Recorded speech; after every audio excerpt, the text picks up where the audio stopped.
Napakaaga niya, no? Paano kahit matanda na. Libre. So, may bago tayong tapo-burol ngayon. Ilang taon na to lakay?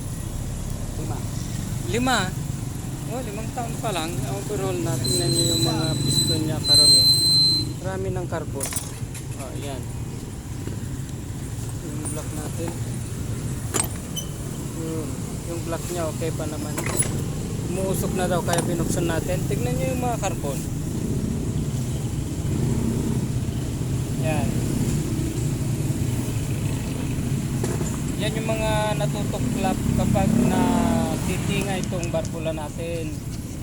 No, kaya mahirap siyang pandarin kapag ka ito napunta roon sa labi ng barbula.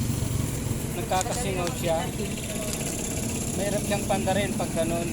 Kaya yung mga namamatayan nalalaglagan nito. Matigas yan. Ayan. Yan ang tinatawag na tinga kapag ka napunta sa labi ng barbula natin. Kaya itulak nyo na lang kapag ka pahinto na kayo at nalaglagan. Malalaman ninyo kapag ka nawawalan ng kompresyon. Yan. Mawawalan siya ng kompresyon pag nalaglagan ka ng suga. Sa mga ganyang klase dapat ng carbonin. Huwag na tayong patumpik-tumpik pa. Diretso na natin gawin para magkapera na tayo. Wala pang laman yung bulsa. Muna. I-track muna natin to. Alin? O, tune up pa. Sige. Para Tapos muna dito lang kayo. Tapos natin, no, nagpapauna yung isa. Diyan, dito na. Mahirap pumasok, parang mahirap pumasok. Galin mo dito. Akong papasok. Ayun. Doon kasi sila nakapila sa kabila.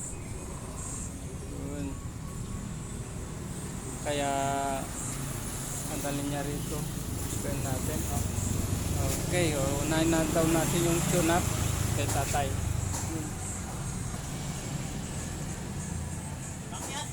Oh, kaya yan. Di, parap mo dun. Okay. Alright.